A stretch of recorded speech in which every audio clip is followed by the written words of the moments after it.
ఇటుక ఇటుక వేరిస్తే ఇల్లు అయినట్టు పూలన్నీ కలిపి అల్లితే ఒక దండ అవుతుంది. ఇంతకీ ఈ ముచ్చట ఎందుకు చెప్తాను అనుకుంటారా? మల్లె చెట్టుకున్న మల్లె మొగ్గలు రోజుని తెంపి జమ చేసిన. అట్లనే 4-5 కనకాంబరాల చెట్లు ఉన్నాయి. ఇట్లా 2-3 రోజులకు ఒకసారి పూసినాక తెంపి జమ చేసిన. మల్లె మొగ్గలు కనకాంబరాలు ఇట్లా 5-6 రోజులు జమ చేసి పెట్టిన. మంచిగా కనకాంబరాలలో మల్లెపూలు పెట్టి అల్లుదాం అనుకున్నా. కానీ ఏం జరిగిందంటే చాలాసార్లు మనం ఒకటి అనుకుంటే అది ఇంకోటి అవుతుంది. మనం ఒక రకంగా వెళ్దాం అనుకుంటే అది ఇంకో రకంగా అవుతుంది. మీకు కూడా ఏవైనా విషయంలో ఇట్లనే జరిగిందా? ఒక కామెంట్. ఇంతకీ ముచ్చట ఏంటంటే ఇట్లా రోజు నేను మల్లె మొగ్గలు కనకాంబరాలు జమ చేసిన కదా, ఇక దండ అయితే అల్లుదామని చెప్పి దవనంను జమ చేసిన మల్లె మొగ్గలు కనకాంబరాలు గుమ్మరించిన. అల్లడానికి లేట్ అవుతుందని చెప్పి మళ్ళీ వీడియో లెంత్ కూడా ఎక్కువ అవుతుందని పూలను దానికి సపరేట్ చేసి పెట్టిన.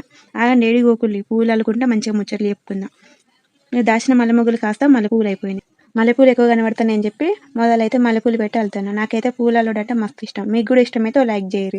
ఇంతకీ మీకు పూలు అల్లడం వచ్చా? పూలు అయితే చాలా రకాలుగా అల్లుతారు. చేత్తోని, నోటితోని, కాలుమలు కూడా అల్లుతారు. చేత్తోని పూలు అల్లుడు చాలా రకాలు ఉంటాయి. నాకైతే 2-3 రకాలుగా అల్లొచ్చు. మీకు ఎన్ని రకాలుగా అల్లొచ్చు ఒక కామెంట్ చేయండి. ఇక పూలు అయితే మల్లెపూలల్లో ఆడాడ కొన్ని కనకాంబరాలు పెట్టాలిన, మధ్యలో దవనం కూడా పెట్టి అల్లుతాను. ఈ దండం చూస్తే నాకైతే ఒకటి గుర్తొస్తుంది. అదేంటో మీకు తెలిస్తే గెస్ చేసి కామెంట్ లేపూరి. అయ్యో అసలు విషయం అడగడే మర్చిపోయినా. మీకు పూలు పెట్టుకోవడం ఇష్టమేనా? అయ్యో ఏంది ఇట్లా అడుగుతుంది అనుకుంటా. కొందరికి ఇష్టం ఉండదు, అందుకే అడిగిన.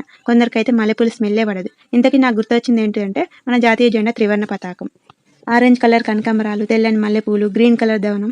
దండ అయితే చాలా కలర్ఫుల్గా ఉంది. నాకైతే నచ్చింది. ఇక నేనైతే ముచ్చట్లు పెట్టుకుంటా వెళ్తాను. ఇక ఎంత పెద్ద దండ అయితే చూడాలి. మీరు కూడా ఇట్లా నాలాగానే వెళ్తారా లేదా డిఫరెంట్గా వెళ్తారా? బయట ఉన్న దండలు పెట్టుకుంటే మంచిగానే అనిపిస్తుంది. కానీ మన చెట్ల పూలు మనమే స్వయంగా అల్లుకొని పెట్టుకుంటే తృప్తే వేరే ఉంటుంది కదా. ఇంతకీ అసలు విషయం ఏంటంటే కనకాంబరాలను మల్లెపూలు పెట్టి అల్లుదాం అనుకున్నాం. చూడండి మల్లెపూలలో కనకాంబరాలు అయినాయి. ఎండాకాలం వచ్చిందంటే ఏ పెళ్ళిళ్ళు ఏ ఫంక్షన్లు చూసినా మల్లెపూలు ఎక్కువగా కనబడతాయి. మీకు మొత్తం మల్లెపూలు పెట్టుకునే ఇష్టమా? మల్లెపూలలో కనకాంబరాలు దవనం ఇట్లా అల్లి పెట్టుకుంటే ఇష్టమా? ముచ్చట్లు పెట్టుకుంటే దండ అయితే అల్లుడు అయిపోయింది. ఎగిరి దంచిన అదే కూలి, ఎగరకు దంచిన అదే కూలి అన్నట్టు అటే చూసినా ఇటే చూసినా గంతే, మూరల సగమే అయింది. వీడియో నచ్చిందా? వీలైతే లైక్, కుదిరితే సబ్స్క్రైబ్ చేయొచ్చు కదా. Thank you.